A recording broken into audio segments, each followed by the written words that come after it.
Hello, my lovely Morbid thoughts. Welcome to another video. Today we are doing a recap of the 1780s and what happened in that decade, so you guys feel a little bit more caught up, just in case you haven't seen all of the VOD/ videos, because there's a lot. I've seen Amanda play Sims do this and Moonfair as well, so I was like, this is a great idea. So I'm gonna do it too. Going forward, also just a little FYI, I feel like you'll probably hear in the background some noise. I currently have city ambiance sounds going. It's mostly for my dog, trying to get him to get used to city noises just because I live in downtown Los Angeles. So from time to time, I like to put different types of sounds just to expose him to that. Anyways, I went too far into that explanation. My point is, if you could hear stuff in the background, that's what that is. Alrighty, without further ado, let's start this recap with the start of 1780. I believe at the start of 1780, Daniela from our main household was married already to Jeffrey Landgrab, or at least she was getting married. And with Jeffrey Landgrab came Malcolm Landgrab. Sorry if this is really blurry. I'm also taking just videos that I've already shot and uploaded to YouTube, so this is gonna be one bit lower quality because it's a recording of a recording. Anyways, but yeah, Malcolm Landgrab, we sent him to university. We're just let's ship him off, or let's have him be a murderer. I think that's a good idea and that's befitting. So he goes ahead and he kills somebody. And here we go. There it is. But yeah, he's going around doing killer stuff. The trial of the century also happens in this decade with Daniela. She's framed for Nancy's murder because she married Jeffrey Landgrab, but Nancy was murdered. It happened to be obviously Malcolm Landgrab, her son. What had happened was actually Jeffrey asked Malcolm to kill his wife because he wanted to marry Daniela, but he was already married. So anyways, they stage that whole thing. Then Daniela is framed. She's innocent. But luckily, with all the money that the Lightwoods and the Landgrabs have, they were able to afford a good legal representation, and Daniela is found not guilty, so she doesn't go to jail or die because of this. So I guess that's good. Now that Daniela is no longer in prison and accused for murdering something, she restarts the Boston Tea Rose Party, something we had started, I think, the last decade or last decade, and she was kicked out because she wasn't a married woman anymore. She was a widow. But we restart that again, and we recruit some new ladies for it as well. Okay, and then really quick, in the main household, we also have Micah, who's Yuma's previous heir brother, and his wife with his children living in the same house. But his wife gets kidnapped by the Darkwoods. She manages to escape, but it's snowing really badly that day. And so during this time, we're having the American Revolutionary War. And then one of our Sims, who's a part of that war, he's a soldier, mistakes her for a rivalry soldier, and actually ends up killing her, murdering her, and shooting her. So that's not good. Lucian II is our next heir. So he goes from child to teen. He doesn't die. He rolls a gold roll. We kind of have this huge coming out party for him. Now that he's a teen, he meets some of the local ladies in town, the eligible bachelorettes in town as well. And we're setting him up to be next in line to take the heirship. So after the death of Micah's wife, him and his daughter, his only daughter, Elu II, they move out of the main household, so we won't really talk about them and see them anymore, at least in this recap, but they do end up moving out. Daniela gives birth to the first Landgrab Lightwood baby as well. In this decade, we finally finish off the American Revolutionary War event. We started it, I believe, in the previous decade, and we finally finished it. All the Sims that were enlisted now get to roll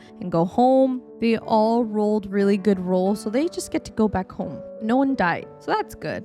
After being gone for so long, the second child of Daniela and Yuma comes back home. He is believed to be dead. He left and fled for his life when the Landgrabs joined the Lightwoods in that marriage, because he witnessed Malcolm killing Nancy.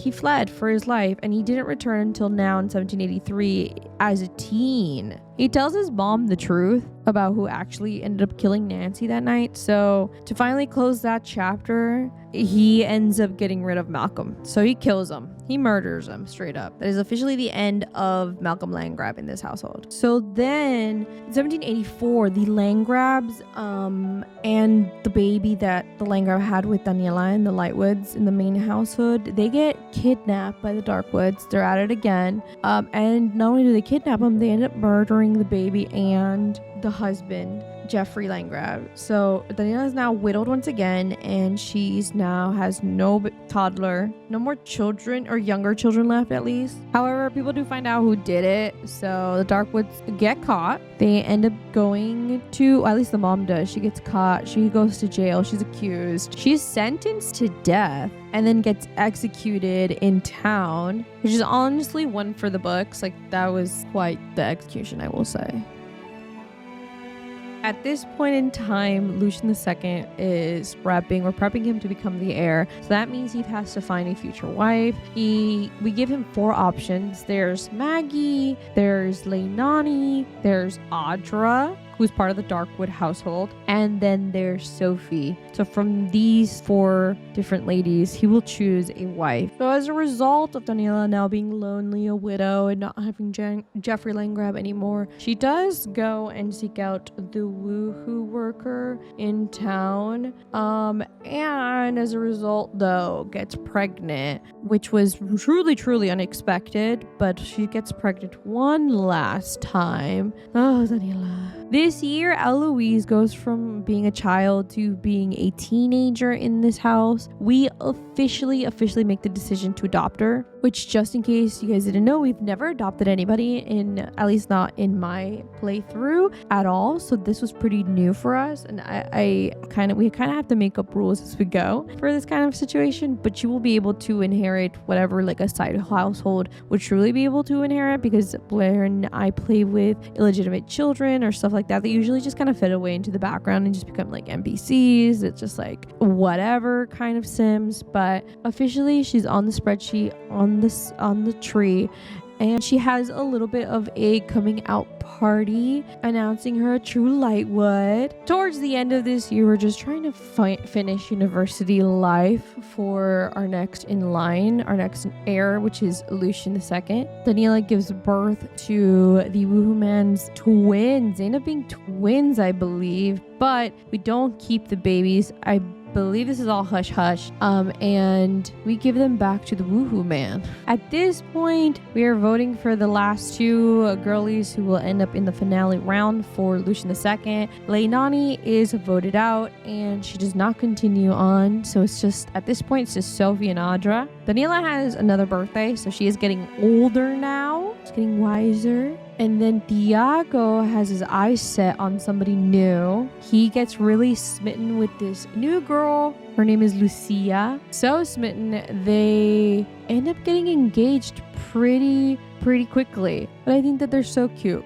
Now, I think this is kind of important to talk about, even though it's not in the main household, but towards the end of this year, we have started the French Revolutionary War, and it does have some casualties with our poorer Sims and our richer Sims. Our rich Sims have all been sent to jail. We will end up flipping a coin for those. We don't know what's going to happen to them just yet in this decade, but we do know some of our less wealthy, noble villager Sims do die. There's 2 of them that die. So already some casualties. Lucian is very much nearing the end of university life, which is very good. He can start finally his career, his family, his next generation for the Lightwoods. I'm excited for that. We throw Lucian II another birthday party, fiesta. He's aging into a young adult, and he rolls a really bad roll, actually. And luckily enough, the pleas of his mother save him from the Grim Reaper, so we don't lose our heir. We almost did, which is really crazy, but we don't. Lucian II is brought back to life. So he does age into a young adult, but he is evil. As a result of being brought back to life, it's a really bad trait. So this is going to be very interesting as to where this goes in the next decade. And that is officially the end of the 1780s. Stay tuned for the next decade. I hope this sums about everything up for you guys. Hope I didn't miss anything crucial, but for the most part, I think I got it all. All right, I will see you all in the next one. one. Bye for now, guys.